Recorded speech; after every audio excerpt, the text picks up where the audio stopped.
Bonjour mon ami, je veux vous parler de la voiture Peugeot 406.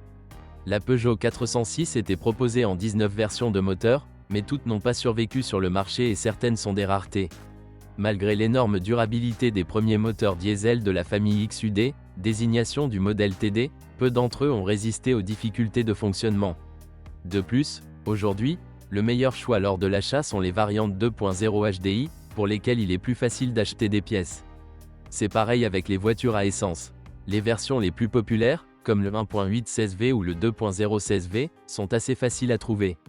Ils sont assez dynamiques, mais pas très économiques.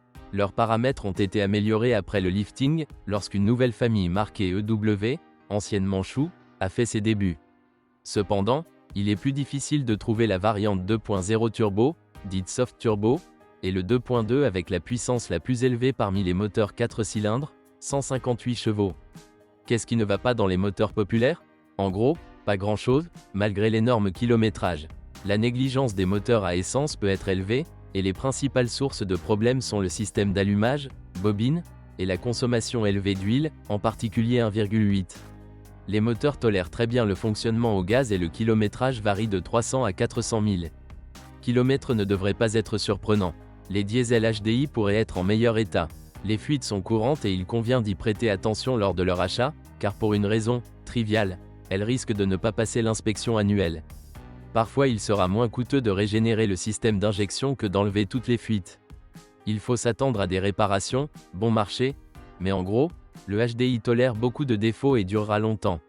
Bien sûr, 90% dans certains cas, chacune des zones sensibles au diesel a déjà été réparée et il est quasiment certain que le filtre à particules a été déposé. Qu'est-ce qui ne va pas dans la Peugeot 406?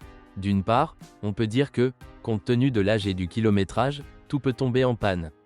Plus précisément, il s'agit de l'usure des composants, ce qui est évident dans une voiture comme celle-ci. Cependant, tous les exemplaires n'en comptent pas 500 000. Kilométrage kilométrique. La zone la plus durable est la carrosserie. Même aujourd'hui, si la carrosserie n'a pas été réparée, elle peut encore être en très bon état, à l'exception des bas de caisse des voitures les plus anciennes. La carrosserie galvanisée était l'une des plus grandes valeurs de ce modèle il y a 10 à 15 ans. Si la 406 rouillait, elle était en réparation.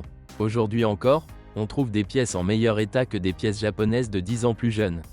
Le deuxième domaine qui s'en sort très bien est l'intérieur. S'il est très usé, cela signifie un kilométrage énorme ou une utilisation exceptionnellement intensive. La qualité des matériaux et de la fabrication de la cabine du 406 est d'un niveau élevé, même si dans de nombreux cas, les revêtements ou les plaquages en bois sont décollés, mais pas endommagés. L'électronique mentionnée est pire, principalement les éléments responsables de l'équipement. Une voiture a rarement besoin d'un mécanicien pour démarrer et rouler, et il est encore plus rare que des pannes nécessitent l'appel d'une dépanneuse. N'oubliez pas de remplacer la distribution, tous les 100 000 km, car les courroies peuvent casser, notamment en HDI. Cependant, cela est dû à une énorme négligence. De plus, lors du remplacement des freins, il convient de considérer leur régénération complète, en particulier celle arrière. Il convient de prendre soin de l'état de la suspension arrière, car les coussinets éclatés provoquent un désalignement des roues et une usure rapide et inégale des pneus. La Peugeot 406 présente des caractéristiques de conduite agréables, mais seulement si la suspension est entièrement fonctionnelle. Vaut-il la peine d'acheter une Peugeot 406? Pour l'instant, oui, même si c'est à mon avis la dernière chance d'acheter ce modèle, qui est encore dans un état correct pour son âge. Malheureusement, le fonctionnement n'est pas sans problème, malgré le faible taux de panne. Il s'agit de pièces détachées non consommables et de plus en plus difficiles à obtenir. Il peut y avoir des problèmes avec la disponibilité des éléments de carrosserie, des détails extérieurs et de l'intérieur. De plus, un kilométrage élevé entraîne l'usure des pièces non consommables. Cela vaut la peine de vous renseigner auprès du concessionnaire, car les centres de service peuvent avoir des pièces restantes dont ils seront heureux de se débarrasser pour peu d'argent. L'avantage de la voiture est son espace et son confort de conduite supérieur à la moyenne. Les utilisateurs, tout comme les chauffeurs de taxi, se souviennent de la Peugeot 406 avec beaucoup d'émotion et affirment souvent que les modèles beaucoup plus récents et plus modernes ne sont pas aussi bons. Merci de m'avoir écouté, n'oubliez pas de vous abonner à la chaîne et de noter ma vidéo. Si vous connaissez des problèmes avec cette voiture que je n'ai pas mentionné, assurez-vous de les écrire dans les commentaires.